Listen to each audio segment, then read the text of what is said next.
Hi friends, this is Savan Kumar and today I want to talk about none other than Jack Ma, the founder of Alibaba, one of the richest person on earth, the richest person in China, and Alibaba did not need any introduction.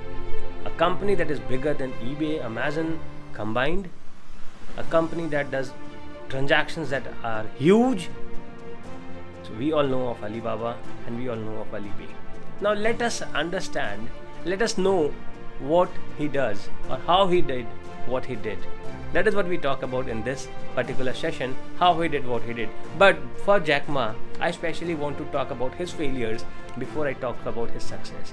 I want to talk about how many times he failed before we understand how he did what he did, what we get to learn from him. But let's first summarize how many times and with how many things he failed.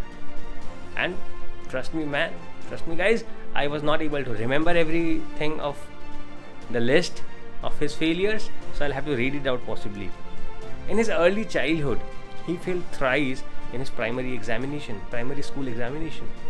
Would you believe? Not thrice, it was twice. So he failed twice in his primary school examinations. In his middle school examinations, he failed thrice. In his universities, when he was applying for universities, he could not pass the entrance exams. Thrice. He tried applying for Harvard University. He was rejected about 10 times. After somehow completing his graduation, he started applying for jobs and he failed for about 30 times to get a job. He also says that once KFC was in China for a store opening and there were about 24 people who went for the job. 23 got the job and the one person who did not get the job was him. There was another job opening in police force where about 5 applicants were there and the only person not getting the job was him. This was not all of his failures. He kept failing consistently. He kept failing and failing. But that is one of the reasons why he is what he is today. That is one of the reasons what makes him successful today. He learned from the failures. He did not get bothered. He did not react to the failures. He learned from the failures. And this is the first learning that he gives us, to learn from the failures. To learn from the failures that you do. The second thing that he tells us is to learn from the mistakes of others.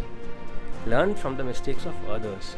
Success stories do not teach us much as failure stories do. Even if we try to read somebody's success story, what does that book actually tell us about? It tells us about his failures. Once a person is successful, there is nothing much to do about success. Go to a party, celebrate, and you are done. But it's failure that is a story. It's the failure that is a story. How he struggled, what he did, how he came out of it. That is what makes an interesting story. And that is what we need to learn.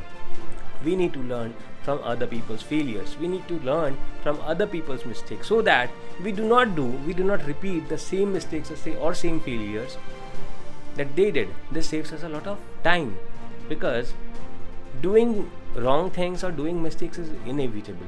But if you learn from somebody else, if you learn from others, you would at least do less of mistakes. You would do less mistakes.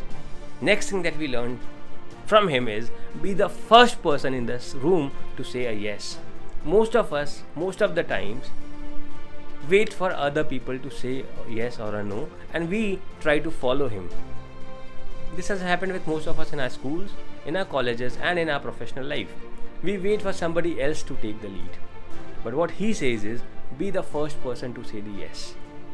That shows the quality in you. That shows that you are made of a different material. You are ready to take the lead. You are ready to take the risk. Because when you are the first person to say a yes, you do not have a precedent. You do not have somebody who you can follow. But still, when you take that risk, you say to yourself, no matter what others think of you, but you say to yourself that you took the lead, you took the opportunity, and when you took the opportunity, and if you do it the best, people won't even look for the second. Have you tried shopping anytime?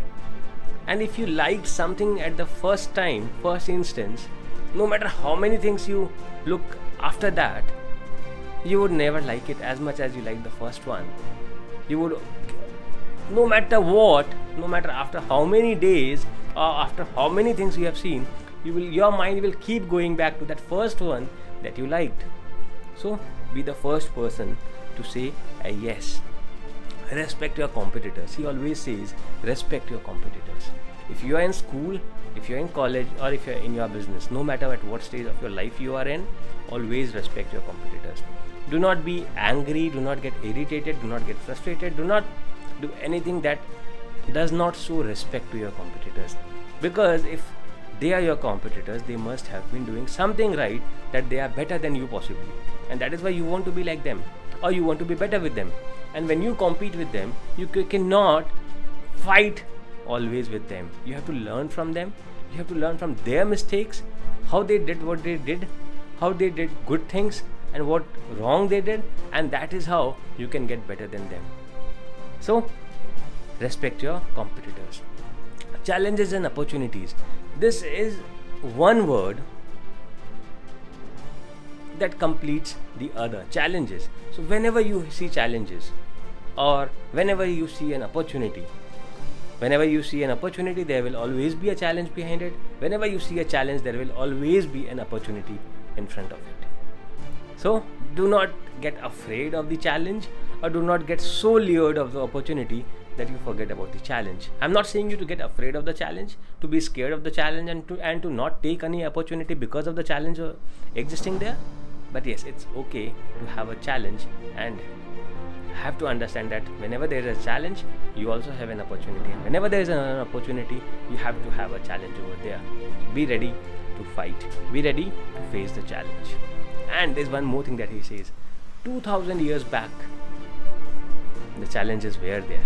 Today, you still have challenges, and 2000 years hence, from here, you will still have challenges. And the best part is, 2000 years back, you had opportunities too.